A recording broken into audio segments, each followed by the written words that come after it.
유로파리그 16강 1차전 AJ 알크마르와 토트넘 호스퍼의 경기에서 전반 18분에 벌어진 한 장면이 영국 축구계를 뜨겁게 달구고 있습니다. 아직 유럽 무대 경험이 많지 않은 루카스 베리발이 예상치 못한 자책골을 기록하며 집중 포화를 맞게 된 것인데요. 토트넘 팬들은 물론이고 일부 동료 선수들까지 베리발을 향해 공을 걷어낼 줄 모른다고 비난했고 코칭 스태프마저 분노했다는 소식이 전해졌습니다. 하지만 이 상황에서도 딱 한 사람만큼은 베리발 편에 서서 그를 격려했는데 바로 손흥민이었습니다. 그리고 최근 영국의 한 전문 분석팀이 경기 장면을 정밀 분석한 결과를 공개하면서 충격적인 진실이 드러났습니다. 베리발이 단순 실수를 저지른 게 아니라 극도로 어려운 상황에서 최선을 다한 희생양이었다는 겁니다. 전반 18분 AZ 알크마르는 오른쪽 코너킥을 얻어냈고 당시 스코어는 0대 0이었습니다. 토트넘이 다소 밀리는 흐름이었지만 큰 위기는 없었기에 팬들도 긴장을 늦추지 않는 정도였죠. 홈팀 알크마르는 간단한 코너킥 전술을 사용해 근처 포스트로 공을 올렸고 공격수가 받아 문전에서 슈팅을 시도했습니다.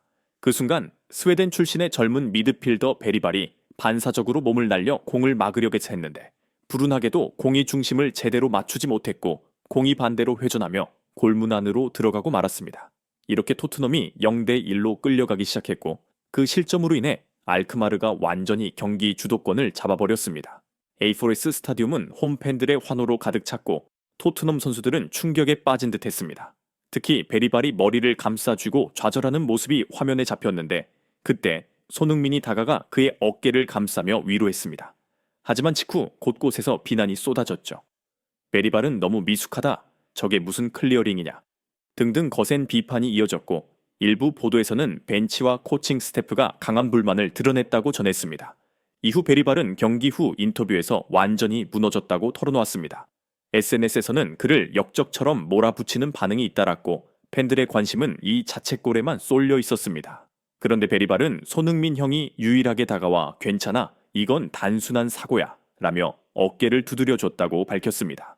전반이 끝나 라커룸으로 들어가는 길에서도 손흥민은 아직 시간 충분하니까 포기 말라며 계속 베리발을 이끌어줬다는 것이죠.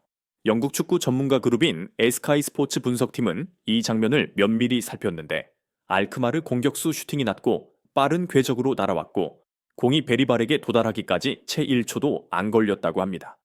게다가 공이 땅을 한 번 맞고 불규칙하게 튀었는데 이런 상황에서는 숙련된 수비수라도 완벽한 걷어내기가 쉽지 않았을 거라는 겁니다.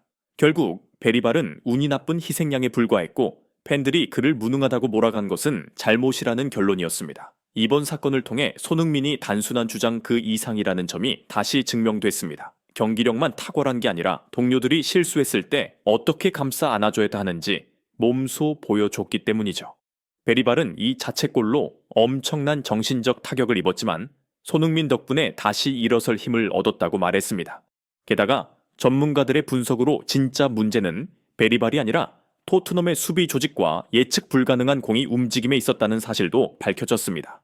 베리발을 단순히 초보적인 실수를 한 선수라고 단정 지을 수 없는 이유는 때로는 공 터치 한 번이 페널티킥보다 더 변덕스러울 때가 있기 때문이라고 어느 프리미어리그 베테랑 수비수가 지적하기도 했습니다. 경기를 다시 분석해보니 토트넘 내 다른 선수가 그레이인지 단소인지 확실치 않지만 먼저 공을 컨트롤했어야 했는데 망설이는 바람에 공이 예측 불가능한 방향으로 튀었다고 합니다. 결국 베리발이 급히 커버하다가 공이 발에 맞아 들어간 것이고 진짜 문제는 그 이전 단계였다며 베리발은 수비 실수의 마지막 고리가 되었을 뿐이라는 게 대부분 전문가들의 결론이었습니다. 심지어 AJ 알크마르의 마르턴스 감독조차 베리발이 100% 잘못이라고 보기는 어렵다.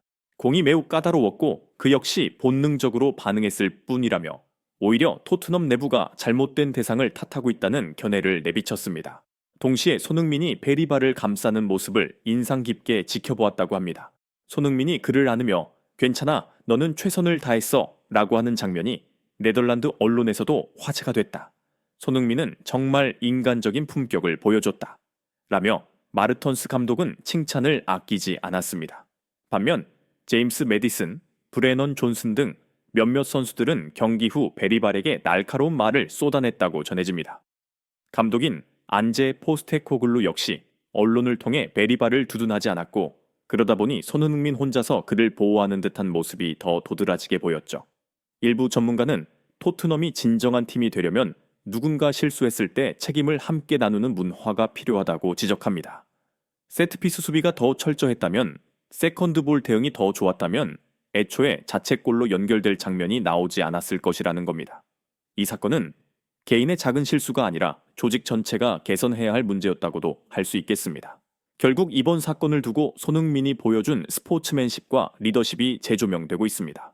비난에 가담하기보다 오히려 동료를 다독였고, 영국과 네덜란드, 한국의 여러 언론은 이를 두고 손흥민은 인격의 챔피언이라며 칭찬을 아끼지 않고 있죠.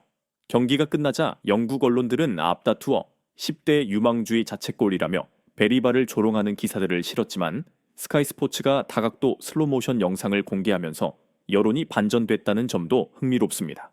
베리발에게 공이 오기 전에 이미 터치 실수가 있었고, 베리발은 그저 급한 불을 끄려 했을 뿐이라는 사실이 알려졌기 때문이죠. 그렇다면 왜 토트넘 내 일부 인원은 처음부터 모든 책임을 베리발에게 떠넘겼을까? 팬들은 비로소 손흥민이 이미 알고 있었구나, 베리발이 비난받을 이유가 없다는 걸이라며 손흥민이 왜 처음부터 그를 감싸주었는지 깨닫게 되었습니다. 실제로 베리발은 손흥민 형이 제 편이 되어주셨다고 말했는데, 이 발언이 영국 주요 언론 헤드라인을 장식하며 커다란 화제를 일으켰습니다. 토트넘은 알크마르 원정에서 패배했고 2차전을 앞두고 불리한 입장이 되었습니다. 베리발은 전반 18분 자책골을 헌납한 희생양이 되었고 온갖 비판을 떠안았습니다.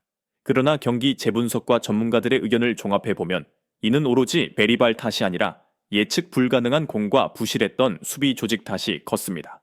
그럼에도 팀 안에서 베리발을 제대로 감싸준 이는 손흥민 하나뿐이었습니다.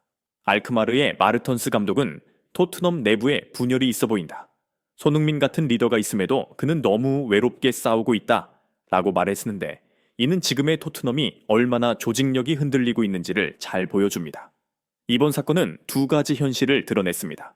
첫째, 토트넘은 팀워크와 책임 공유가 부족한 상태다. 둘째, 손흥민은 단순한 스타가 아니라 진정한 리더로서 후배들을 감싸주는 인물이다. 이제 팬들은 손흥민에게 더 큰 존경심을 가지게 되었고, 베리발에게도 실질적인 기회를 부여해 실수를 만회할 수 있도록 돕길 바라고 있습니다. 2차전은 런던에서 열리며 알크마르가 1차전 승리로 유리한 고지를 점한 상황이지만, 토트넘이 정신을 재정비하고 팀워크를 다지면 결과는 얼마든지 뒤집힐 수 있겠죠. 특히 손흥민이 다시 한번 리더십을 발휘하고 베리발 역시 명예를 회복하는 골을 넣는다면 최고의 시나리오가 될 겁니다. 축구의 신 채널은 이 사건이 주는 메시지를 간단히 정리하고 싶습니다. 완벽한 사람은 없습니다. 위기의 순간에 누가 내 편에 서주는지가 중요하고, 적어도 토트넘에서 베리발은 손흥민이라는 든든한 존재를 곁에 두고 있다는 것입니다. 시청해주셔서 고맙습니다. 구독과 좋아요, 그리고 따뜻한 댓글은 큰 힘이 됩니다.